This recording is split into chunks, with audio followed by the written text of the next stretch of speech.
Buenas noches, saludos. Dramática denuncia de la comunidad chocuana ante suicidio de menores por la violencia, el reclutamiento de grupos ilegales y el confinamiento. Miedo, amenazas y minas antipersonales orillan la vida en Novita, Chocó. Grupos armados desatienden llamado de la iglesia y la comunidad. La indemnización de las víctimas va a paso lento. Informe revela que se necesitan más de 50 años para cumplirle a las víctimas del conflicto armado. El registrador Alexander Vega le sacó el cuerpo a la citación en el Congreso. El próximo llamado será de Fiscalía y Procuraduría. A 5 años de la tragedia en Mocoa, capital del Putumayo, siguen en deuda con los damnificados. La SURI y los calabozos de la policía están repletos, llenos de caos. Piden cambio de la política criminal del país. Los árboles están perdiendo la batalla contra el hombre en la Amazonía colombiana. La deforestación es pavorosa, peligrosa y de malos augurios. Desde el Chocó llega la denuncia de suicidios de niños indígenas en los últimos 14 meses por la despiadada violencia, el reclutamiento forzado de menores, el confinamiento y la falta de oportunidades. La situación es de zozobra y las comunidades lanzan un SOS al gobierno nacional. Los niños continúan siendo víctimas del conflicto armado en Colombia. Según la Justicia Especial para la Paz, el año pasado se registraron 88 casos de reclutamiento infantil, siendo Antioquia, Chocó y norte de Santander los departamentos más afectados. Hoy la problemática de reclutamiento ha trascendido, llevando a que los menores de comunidades indígenas en el Chocó se quiten la vida para evitar ser reclutados. Se han suicidado 138 jóvenes adolescentes de diferentes zonas o subregiones que hemos llamado del Bajo Atrato, Bojayá, Costa Pacífica, medio Baudó, Bajo Baudó. Ante esta preocupante situación, el llamado es a reforzar la presencia estatal para evitar que este delito siga presentándose y afectando a las comunidades más pobres y marginadas del país. Tiene que actuar el bienestar familiar, tienen que actuar los organismos de seguridad, la inteligencia.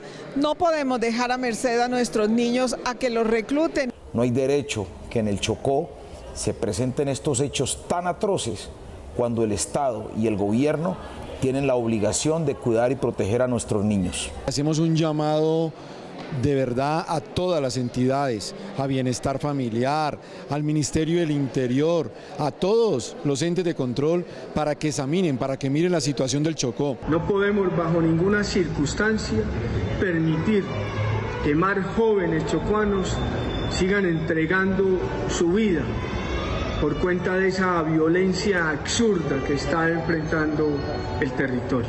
Según un estudio realizado por el Observatorio de Crimen Organizado de la Universidad del Rosario, el 85,9% de los menores reclutados tienen entre 13 y 17 años y el 13,75% está entre los 7 y 12 años. De allí la importancia de implementar políticas públicas que protejan a los menores. El llamado es a que podamos establecer mecanismos reales que protejan a los niños y niñas y a no tolerar más el conflicto como un devorador de la vida de los niños y las niñas, no solo matando sus ilusiones, sino matando su vida a través de una vinculación a un conflicto que ellos y ellas no han pedido. De acuerdo con el Centro Nacional de Memoria Histórica, son más de 17.000 niños y niñas los que han sido víctimas de reclutamiento forzado, y este delito ha estado presente en 30 de los 32 departamentos de Colombia. Novita, Chocó completa 20 días de confinamiento por amenazas del ELN y el Clan del Golfo. Solo hasta esta semana una delegación de derechos humanos los asistió. Los chocuanos reclaman medidas de choque. Continúa la incertidumbre para los 5.600 habitantes del municipio de Novita en el departamento del Chocó, quienes al estar confinados y amenazados no cuentan con acceso a elementos básicos para su supervivencia. La verdad es que es lamentable pues mirar toda esta situación donde se encuentra la comunidad civil en el medio de estos conflictos. Hace unos días, funcionarios de la Defensoría del Pueblo transportaron alimentos y medicinas que fueron entregados a 9 comunidades étnicas del Alto y Medio Tamaná. Ante la grave situación humanitaria que se pudo evidenciar, se plantea adelantar nuevas misiones ante la persistencia del confinamiento por las amenazas de integrantes de la guerrilla del ELN. Representantes de la Iglesia Católica se pronunciaron y pidieron respeto por la vida y los derechos fundamentales de la población de Novita. Los grupos armados ilegales deben tener en cuenta que están afectando gravemente a la población civil por las disputas territoriales que tienen, y también aquí se requiere que haya una respuesta por parte de la institucionalidad. Desde el Senado también piden al gobierno llevar ayuda urgente a estas comunidades. Un llamado a las instituciones para que atiendan esta emergencia humanitaria que viven nuestros hermanos de los pueblos emberas en el municipio de Novita. Tienen opciones como o confinarse sin alimentos, sin medicinas, sin ninguna atención, o salirse de la región so pretexto de correr el riesgo de caer en minas antipersonales. Pero este no es un problema solamente militar. Todo lo que se ve de la violencia en Colombia es un problema social, que hay que abordarla socialmente. Y eso es lo que pretendemos. Además del confinamiento, esta población enfrenta una situación de alto riesgo de desplazamiento, por lo que es inminente la presencia de todos los organismos del Estado en esta zona del país. Al ministro de la Defensa, Diego Molano, le espera un debate de control político para establecer los pormenores de una operación militar en la que murieron 11 personas en Leguízamo, Putumayo. Para la senadora Angélica Lozano, se tiene que aclarar por qué existen informaciones en las que se asegura que los muertos no eran guerrilleros y que al contrario, eran pobladores que estaban en un bazar recaudando fondos. El ministro dice que en un enfrentamiento contra disidencias era un bazar, esa comunidad, esa vereda estaba de fiesta, habían vendido novillos, puercos, había fiesta, durante días está documentada por las mismas redes sociales de la comunidad y aquí los muestran como disidentes de las FARC y no responden, así que ese debate debe darse pronto. Este 9 de abril se celebra el Día Nacional de las Víctimas. A 11 años de la aprobación de la ley, aunque hay avances, las inconformidades no cesan.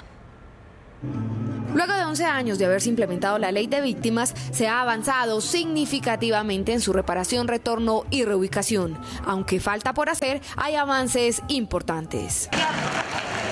Hoy en Colombia hay 9.250.453 víctimas del conflicto, de las cuales 7.350.349 cumplen con los requisitos para acceder a la atención y reparación.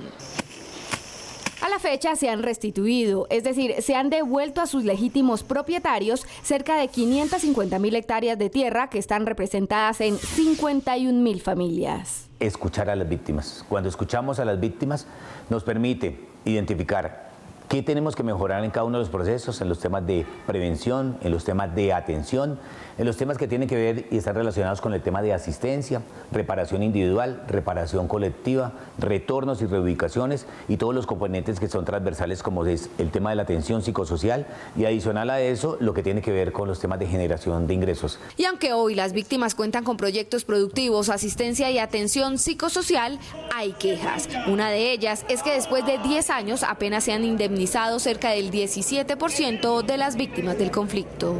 Que las víctimas tienen muchas esperanzas en que se pueda avanzar en el tema de indemnización administrativa.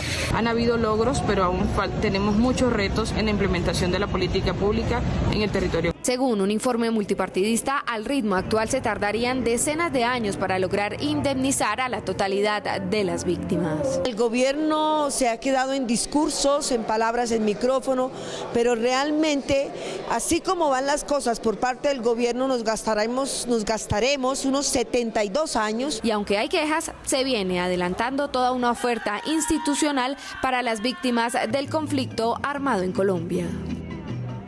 El presidente del Congreso pidió un registrador ad hoc en reemplazo de Alexander Vega para las próximas elecciones presidenciales, tras las escandalosas fallas de la registraduría en las pasadas elecciones legislativas.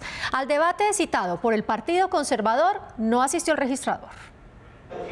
Fuertes cuestionamientos se le hicieron al registrador nacional Alexander Vega por el manto de duda sobre fraude electoral en las pasadas elecciones del 13 de marzo, a tal punto que se pidió nombrar un registrador ad hoc que dé transparencia en las elecciones presidenciales. Viendo lo que está sucediendo, le hemos solicitado a los presidentes de las altas cortes, al presidente de la Corte Constitucional, al presidente de la Corte Suprema de Justicia, al presidente del Consejo de Estado, que son los nominadores del registrador nacional, pues que nos ayuden nombrando un registrador ad hoc ante los graves indicios de que está amenazada la democracia, de que está amenazada la confianza en el sistema electoral y de que lo que pasó aquí fue una muy mala planeación o de pronto una mala ejecución de las elecciones por falta de preparación y de experiencia. Y con un registrador ad hoc garantizar las elecciones presidenciales. También rechazaron las excusas del registrador, quien no se presentó al debate. Ningún poder público debe estar por fuera de la obligación de rendirle cuentas a los colombianos. Sobre todo cuando la actuación de la registraduría ha sido lamentable, deshonrosa y pone en riesgo la estabilidad democrática de la nación. Para los senadores está en juego la estabilidad nacional de no ser claros en los resultados de las elecciones presidenciales. En primera o segunda vuelta se presenta un hecho similar al acontecido en el Congreso, podría desembocar en un estallido social sin precedentes en la historia reciente de Colombia. Dentro de las múltiples irregularidades, una de las más graves, aseguran, fue la elección y poca capacitación de los jurados. Lo que se dice en la calle es que esto es una trinca donde entran varios sectores, jurados, no todos, sino jurados selectivamente escogido. La registraduría estaba advertida por las redes sociales de que iban a usar el asterisco o la raya y no hubo acciones para prevenir que eso ocurriera, pero también hubo enormes irregularidades en el preconteo. Se cuestionó además las plataformas tecnológicas usadas por la registraduría. Fue una gran estafa, no operó nada al respecto, ni la página web de la entidad, mucho menos las herramientas de inscripción de cédulas, qué decir del software de escrutinios. También aseguran hubo falla en la custodia de votos. No puede ser que carros particulares o vehículos que no estén plenamente identificados transporten el material electoral. Ahí hay que corregir eso. Los senadores pidieron que se sancionen a los culpables. No podemos pasar semejante descalabro sin ninguna sanción, ni a las empresas que los cometieron, ni a los jurados, que muchos de ellos los cometieron intencionalmente, ni a los encargados de la registraduría desde el registrador hacia abajo. Al final del debate, los senadores coincidieron que es necesario hacer las correcciones para blindar las elecciones presidenciales. Tras el desastre natural que arrasó con buena parte de Mocoa hace 5 años, la comunidad y la Contraloría denuncian retrasos en las obras. La entrega de viviendas, hospital, acueducto y un colegio aún no se concreta. El país despertaba y las imágenes de la tragedia sorprendían al país, pero aún más a las autoridades ambientales que meses atrás habían advertido una posible tragedia. Estamos inundando en ese momento, ese es un mensaje de Laura Montoya. La crisis ocurrió por las fuertes lluvias provocando el desbordamiento de los ríos Mocoa, Sangoyaco y Mulato, llevándose a su paso todo lo que encontraba a su alrededor. Hoy, 5 años después, esta es la situación. Sí, las obras de mitigación aún no terminan, pero están avanzando en su construcción. Todas las obras de mitigación tienen unos avances significativos de construcción y esperamos pues que muy pronto estén terminadas. La zozobra aún invade sus mentes. 5 años después, los muros de contención y la reconstrucción final no termina. La Contraloría y la Procuraduría tienen que actuar de manera decidida, pero especialmente la Fiscalía. La Fiscalía no puede hacerse la de las gafas, ¿sí? La de las gafas, y en concreto permitir que se sigan burlando de los habitantes de ese importante departamento y de manera especial de su capital. Solo piden celeridad en las obras de reconstrucción, pero sobre todo que de una vez por todas se hagan las obras que mitiguen el riesgo ante una eventual avalancha. Los damnificados de las viviendas vienen bastante molestos y han reclamado con urgencia la terminación de las viviendas que tanto anhelan. para recomponer su tejido social, su familia, su hogar. Lo de Mocoa está pendiente de un debate en el Congreso para que el gobierno explique de manera clara y categórica lo que allá está ocurriendo. Por su parte, la unidad de riesgo, quien tiene a su cargo la reconstrucción de Mocoa, registra que las obras avanzan en un 85% con reubicación de viviendas, muros de contención, pavimentos, alcantarillados, con generación de más de 2.000 empleos, con una inversión cercana a los 500.000 millones de pesos. A los centros de reclusión transitoria ya no le cabe un preso más. El hacinamiento llegó al 500% y las condiciones de salubridad y alimentación al interior de estos espacios es precaria. Aunque la Corte Constitucional ordenó esta semana un plan de acción para solucionar este problema, urge un cambio en la política criminal del país. El hacinamiento que se vivía en las cárceles pasó a los centros de reclusión transitoria, en donde a diario se violan masivamente los derechos de miles de reclusos. No existen como estos protocolos de bioseguridad tampoco, porque pues es imposible con tanta gente en un solo lado, no tenían dónde dormir, la comida no es buena, la alimentación, no existe como también la comunicación con las familias. Centros de detención tienen alrededor de 60.000 personas privadas de la libertad, entonces el hacinamiento se trasladó con la gravedad de que estos sitios son inadecuados para tener las personas privadas de la libertad. Entonces el gobierno nacional sigue dándole pañitos de agua tibia al sistema carcelario. El hacinamiento en estos centros de detención transitoria es alarmante. En ciudades como Bucaramanga es del 835%, seguido por Santa Marta con un 590%, luego Bogotá con un 553% y Cúcuta con 491%. El propósito de la detención y de la cárcel es reconstruir al ser humano, es permitirle reflexionar sobre su delito y que pague su deuda con la sociedad, no someterlo a vejámenes, no someterlo a violaciones de derechos humanos y no anular totalmente la dignidad de quienes están detenidos. Pero la urgencia es tan grande que no da espera y creemos que es el momento de prestar atención y plantear una política muy clara en lo que tiene que ver con el sistema carcelario en el país. Lo que hay que generar es una nueva política criminal y penitenciaria que modifique la definición de muchos tipos penales. Desde la Defensoría del Pueblo también se llamó a la reforma integral al sistema penitenciario y carcelario del país. El sector privado abrió una ventana de esperanza para las personas que han estado privadas de la libertad. Un empleo digno es la segunda oportunidad. Hoy la población pospenada sufre el estigma de haber pisado una cárcel. El acceso al mercado laboral es complicado para algunas de ellas porque son señaladas de haber cometido un delito, situación que en algunas ocasiones las deja vulnerables para recaer nuevamente en actividades delictivas. Por eso, a través de una ley se busca crear oportunidades laborales para estas personas. Queda una persona completamente marcada. Hoy se le dice al empresario, mire, esto se estaba haciendo mal, si ustedes ayudan les quitamos algunas condiciones de orden parafiscal, algunas condiciones tributarias y se le dice recuperemos a esta persona. La ley aprobada en el Senado ofrece incentivos tributarios y económicos a aquellas empresas que emplean a trabajadores a término indefinido provenientes de población pospenada. Beneficios a las empresas para que puedan de una u otra manera emplear gente y en especial a las mujeres. El 60% de esa población nosotros queremos que la mujer también tenga participación. Y que merecen que se les dé una segunda oportunidad en su vida laboral. Con estos incentivos tributarios que se le están dando a las empresas, yo creo que es de motivación y se va a incentivar para que se siga dando estas segundas oportunidades. Desde el sector empresarial están abiertos a abrir espacios laborales a quien haya estado tras las rejas. Tenemos que todos colaborar, que la gente mejore, hay que darle la oportunidad, si no funcionan, chao, porque ¿qué hacemos? Pero todo el mundo necesita una oportunidad. En este país lo que intentamos es darle esas segundas oportunidades a la gente, por cualquier motivo que haya cometido. Yo creo que esa resocialización es absolutamente necesaria. La iniciativa también establece una ruta de formación en temas de emprendimiento para la población pospenada por parte de entidades del Estado. Es hora de conocer la agenda ambiental de la mano de nuestra compañera Carol Dao. Carol, buenas noches. Marcela, televidentes, buenas noches. Como una masacre ambiental calificó la Contraloría la deforestación en Colombia.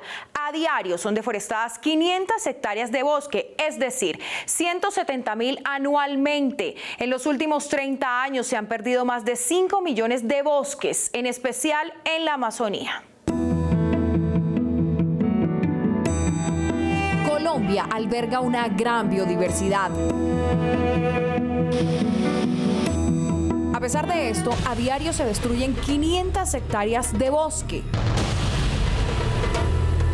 Estamos deforestando un departamento como el Quindío al día. Cada vez que se deforesta, se acaba no solo con plantas, sino con animales, con ecosistemas que son muy importantes no solo para la supervivencia del país, sino para la supervivencia de la humanidad.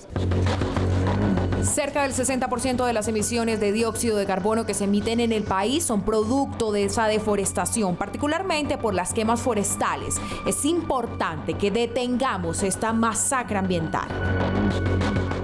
Alrededor de 170.000 hectáreas en promedio cada año deforestadas.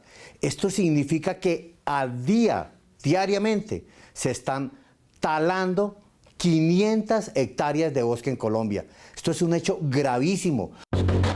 Un daño irreparable que es vital ponerle freno. Por eso desde el Congreso se ha avanzado en leyes para hacerlo posible, como la Ley de Acción Climática, que busca llevar la tasa de deforestación a 0 para el año 2030. Además, destinar los recursos del impuesto al carbono para la reforestación. El presidente del Congreso también ha sido enfático al mencionar que se hará especial seguimiento a la implementación de las normas aprobadas para el cuidado ambiental. Según el jefe de la cartera de Medio Ambiente, se han logrado controlar más de 27.000 hectáreas en diferentes partes del país, especialmente en Guaviare, Caquetá y el sur del Meta, en donde se concentra el 65% de la deforestación. Tuvimos un aumento en el 2020 de un 8% y en el 2021 logramos disminución de un 34%. Seguimos en acciones puntuales de control en el territorio, pero al mismo tiempo de la mano con las comunidades a través de los contratos de conservación natural. Hace 30 años Colombia contaba con alrededor de 65 millones de hectáreas de bosques. Hoy tiene 59 millones, es decir, hemos perdido en 30 años más de 5 millones de bosques. El 53% del país posee ecosistemas boscosos y estamos entre las 3 naciones de Sudamérica con mayor área en bosques. Sin embargo, expertos señalan que es urgente prevenir una catástrofe ecológica a causa de la pérdida de esta riqueza natural. Desde el Congreso se trabaja en políticas para combatir la deforestación y que las normas no se queden en papel.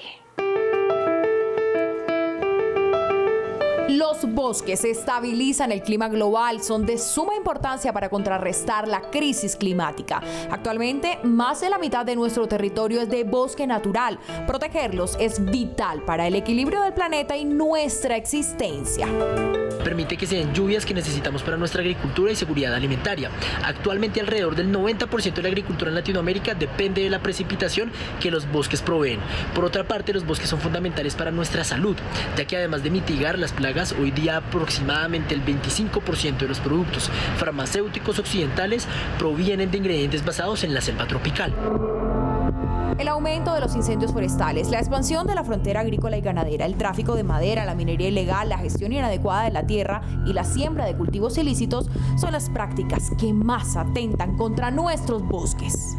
Así como combatió a la guerrilla de las FARC de manera muy fuerte y contundente, debía hacerlo con los ganaderos irresponsables, inescrupulosos. Involucrar a las comunidades en el cuidado de estos ecosistemas es fundamental. Por eso, el desarrollo de proyectos con enfoque territorial es esencial para lograr, ojalá, controlar el peor problema ambiental que no solamente tienen los bosques, sino nuestro país entero, que es la deforestación.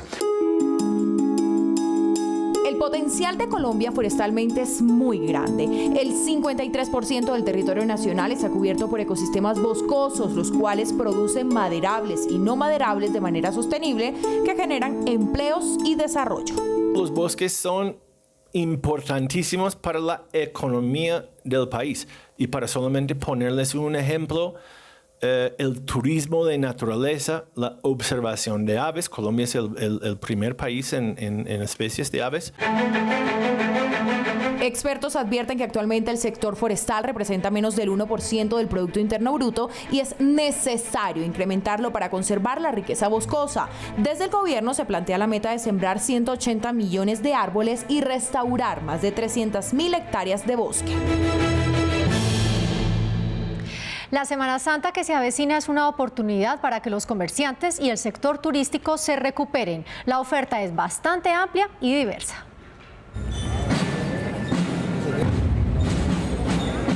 Con procesiones y hermosas muestras culturales, varias ciudades religiosas se preparan para recibir a los turistas. Popayán, conocida como la Ciudad Blanca, está lista. Engalanada con las tradicionales procesiones, este domingo de Ramos terminarán 2 años en los que la pandemia del COVID-19 suspendió los actos públicos de Semana Santa. La ciudad ya prendió motores y espera recibir a miles de visitantes. Una hermosa tradición que va a cumplir 500 años. En Popayán, en Semana Santa, de alguna manera todos nos comprometemos con los desfiles sacros. Es algo hermoso, algo que todos los colombianos tenemos que ver, aunque sea una vez en la vida. En Monpós, los hombres que colaboran con las procesiones de los días santos, a los que se les llama nazarenos, alistan sus vestimentas, y las mujeres por su lado sacarán sus mejores galas, que van acompañadas de mantillas. Monpós es un municipio colonial, un municipio turístico, un municipio donde se mantienen las tradiciones y la cultura. Se lo recomiendo, las fiestas del Yac, se lo recomendamos a todos los colombianos. El departamento de Nariño también está preparado. Los principales templos realizarán una muestra de arte religioso para apreciar las obras de escultores nariñenses y de otros de reconocimiento internacional. Unos templos muy hermosos, tenemos la Virgen de las Lajas, de tal manera que es un momento muy importante de reflexión en esta Semana Santa. En municipios como Pamplona y Ocaña, en norte de Santander, también se celebrará la Semana de Mayor Devoción Católica con diferentes actividades. Invitamos a todos los colombianos a que visitemos a la ciudad de Pamplona, que tiene una gran trayectoria, primero religiosa y segundo que siempre se celebra la Semana Santa de la mejor manera. Recuerde, la Semana Santa es celebrada en todos los rincones de Colombia. El llamado desde el Congreso es visitar la ciudad de su preferencia con todas las medidas de bioseguridad.